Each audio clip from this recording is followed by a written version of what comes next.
Nah, I'm ready for the doubleheader part of it. Well, that's good. Let's let you open it up, Taz, and tell us a little bit because I know you've had some stats that you played around with already. And honestly, my first take for the event was success. Right? I mean, one word, success. I think it was successful for both IndyCar and successful for Cup Series. My only question, and I don't know if we got a definite answer to this, was how much was that ticket to do both of those races? Because you expect a premier ticket for the Cup Series and you expect a premier ticket for the Indy Car Series. Combined together, what was the cheapest seats that were available for both? I'll see if I can try to find a breakdown when we hear from Taz. I think it was a success on both sides of the spectrum. You had the one thing that I know the Cup broadcast mentioned was the number of IndyCar drivers that stayed back an extra day when they didn't even have to stay an extra day in Phoenix. They stayed an extra day to watch the Cup race at Phoenix. And uh, and of course, when you have major motorsports like IndyCar, like NASCAR, basically the top tier of racing in America combining into one, or racing to one track on the same weekend, you're going to have a lot of eyes. The one thing I kind of looked into wasn't so much of the the fans at the track in terms of numbers. The numbers I was looking at was TV viewership. Did NASCAR benefit any better with IndyCar running there, or did IndyCar benefit NASCAR, or was it not really much of an effect? Well, going back, so the Cup Series and the Spring Phoenix race last year in TV viewers, last year was a 2.82 million number. They went up very slightly this year with a 2.841. So not really much of a difference. However, going back to IndyCar side of things, IndyCar's viewership for the second race, which not great in terms of viewership. Maybe it was good for them. I don't really know. But last year's second race of this season for IndyCar was a 704,000 viewership.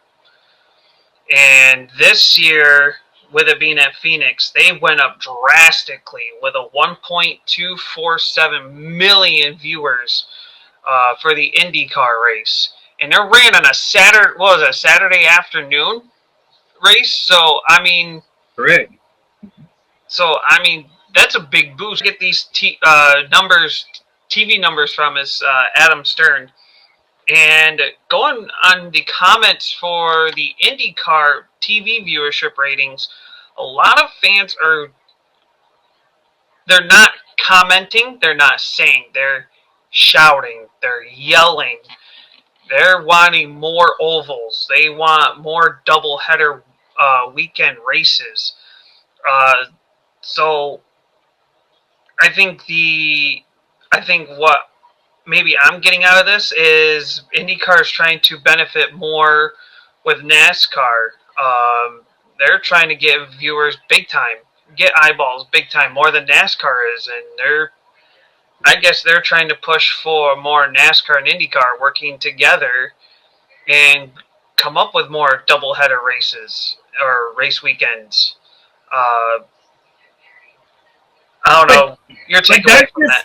but does this benefit NASCAR? Does it benefit NASCAR to help another series grow? I don't know if I think in terms of drivers and team wise, maybe because, like I said, you had drivers stay an extra day when they didn't even need to watch the Cup race. In terms of fans, just by this one weekend, it barely benefited NASCAR. But if we try to double header maybe somewhere else, maybe we could really judge and say, does this benefit NASCAR in the long run?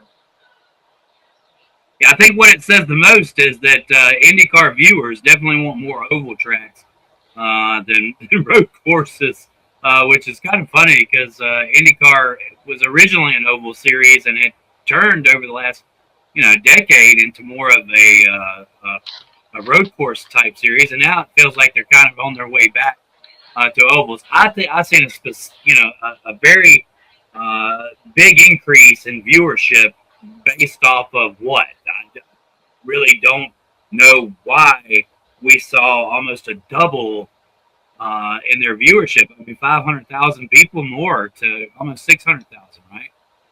That viewed this race this week versus in years past. And I just wonder why that had such an increase, because it was at a track where NASCAR fans were. Just maybe the NASCAR fans were more in tune to watching IndyCar, and that doesn't really benefit the core NASCAR fan to watch another series. It helps IndyCar for sure, but I just don't see where it helped the NASCAR. We didn't have any crossover drivers. I was surprised by that. I was looking forward to maybe getting some crossovers as we've seen in the years past, and maybe that will come together if we do more doubleheader type style racing. But even at St. Petersburg, we had Dario Franchitti and all running. But I do understand that based off of how the approval process and whatnot is for NASCAR, it's really hard for these guys to just show up and do a one-off for NASCAR. Another factor for the IndyCar side of things, in comparison to last year, this year, now that I got to look at now I'm looking at last year's IndyCar schedule. So last year's second race was in Thermal, California, wherever the world that is. And it was a road course. And the race was like 2 or 3 weeks later than the first race at St. Petersburg. Whereas this year, they went from the east to the west, but they went back-to-back weeks. So I don't know if they were just riding off of momentum. Mr. C.J. Sports. Yeah, I thought she was actually going to go somewhere that I'm going to go with that here in a second, Taz. Of course, it was a win, especially for the weekend. It'd be, to me, to be like both the LA Rams and LA Dodgers playing at SoFi Field, and fans of those teams get to go to Saturday a baseball game, Sunday a football game. Like you're getting the best of two worlds, and so I feel you got that this weekend. Definitely a lot of excitement. Obviously, the numbers are up. Where Taz, where you were talking about pulling up the schedule, that was going to be my point. Was what was the second race of the season? Where was it? What was the circumstances? Was it a day that maybe the forecast, it was possibility of rain, and so a lot of people didn't tune it in, not knowing whether or not it was going to be a race, and went on with their plans on the weekend? I'd like to know what all the factors were, the track, what people thought about the track, because NASCAR fans have the same thing where certain tracks they could care less if they really sat there and watch and kind of do plan around certain races to not watch, or just certain tracks I have no desire to watch. And so I kind of, if I catch it, I catch it. I don't. So I would like to know those scenarios to maybe better explain why the Indy viewership went up almost 500,000 versus last year's race 2. Whether it was just that much they drew in from NASCAR fans, or whether or not there was other circumstances. Chris, to your points on whether or not it really benefits NASCAR, I feel you created this buzz, you created this excitement from drivers in both series. You got fans opportunity to kind of get the best of both worlds. So I think that knowing that there is some kind of excitement, some kind of push for this, I'm more of on this being a bigger, longer, bigger picture where maybe some of your tracks are better tracks. Kind of to Taz's point, maybe next time we have a doubleheader, we're at Daytona, where you're going to have this huge crowd that's going to turn out for it, and not just Phoenix or some one off. Now that you know there's this big excitement, why don't you run both at Indy on the same weekend, or both run at Daytona on the weekend, or even mix it up and maybe you guys do one of the road courses on the same weekend and give the fans both what it looks like with open wheel versus NASCAR out there. I can see the bigger picture right now, looking at it, not knowing the circumstances why maybe Indy went up in such a higher viewership. And like I said, I'd really like to be able to know the details of all that. It doesn't look like it benefited NASCAR so much, but without knowing that and maybe the bigger picture because of the excitement, this could be huge. It could turn into, let's do 2 or 3 races, let's pick those hot tracks that would put on a hell of a show on both sides. Because some tracks just go. Oh, I hit the mute button.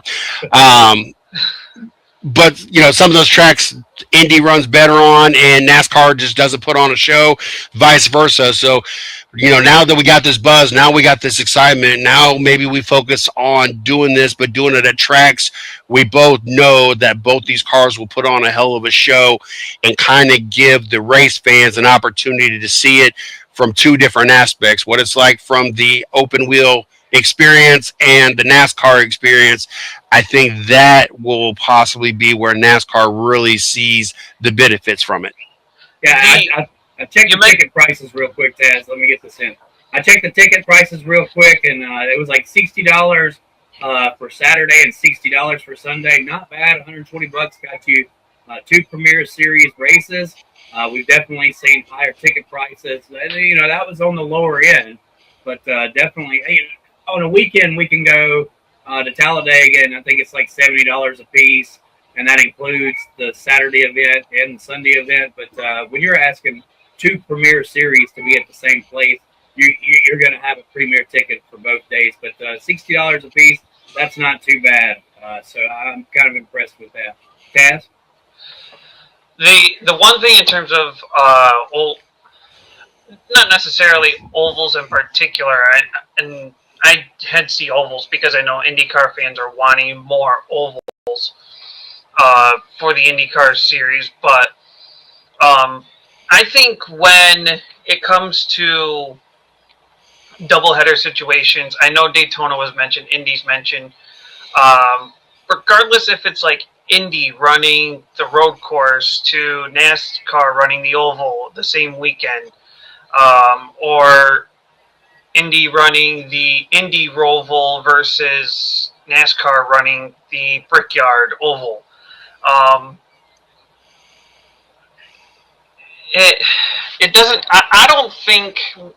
I think if NASCAR really wants to see, if NASCAR and IndyCar really want to see this hype continue, obviously the biggest gimmies would be going to the bigger tracks like Indy and Daytona, for example. But I think they'll really get a good jump on this is to kind of look at tracks like, say, I think IndyCar hits up Michigan. I could be wrong on that one. Go to like Michigan. Go to like a common type of track that doesn't have like a big event. Louis, just Texas. Texas is another one. Even do like Watkins Glen or if both of them could run the same street course. I know we tried the Truck Series, but why not try the Cup Series on a street course or something like that? But yeah, I would go to like a more like not so much a low end, but like a common like racetrack that doesn't have like that big event feel. Just so you kind of have a general consensus and general numbers. Because what about Atlanta? Since we like the what we saw at Atlanta from the Cup Series, Atlanta would not be a bad option in that aspect. Let me check out when was the last time Atlanta had an IndyCar race. It's been a while.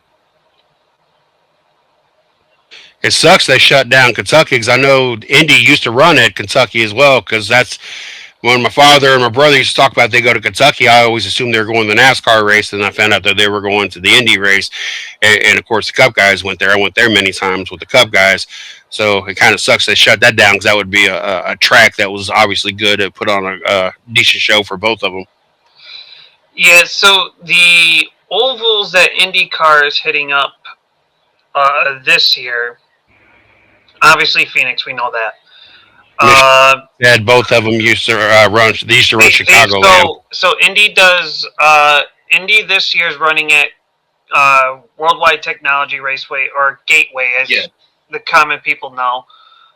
There's that one. There's Nashville Super Speedway. So there's already two, I guess you could say, common type of tracks that IndyCar and NASCAR could look into because both series run there. The IndyCar does run Portland, so there's a road course race there. I believe the O'Reilly series runs that one, not the Cup. They don't anymore? Okay. No. All right, so I guess you could say that one's a wash. And then IndyCar runs the Milwaukee Mile. Why can't NASCAR return there? That would be a great weekend. Please. I like that, yeah. Milwaukee Mile. And look, they did a lot of renovation to that racetrack to get it back, so I'm looking forward to seeing what that looks like. I believe this is the first year that Milwaukee's actually been on the schedule, so we'll have to check that one out. But yeah, Nashville, it's a go. St. Louis, it's a go. And look, let's do one for IndyCar and one for NASCAR, right? We'll go out to St. Petersburg and run the street course. I love a street course. I don't have nowhere near the problem with the street course that I have with road course racing.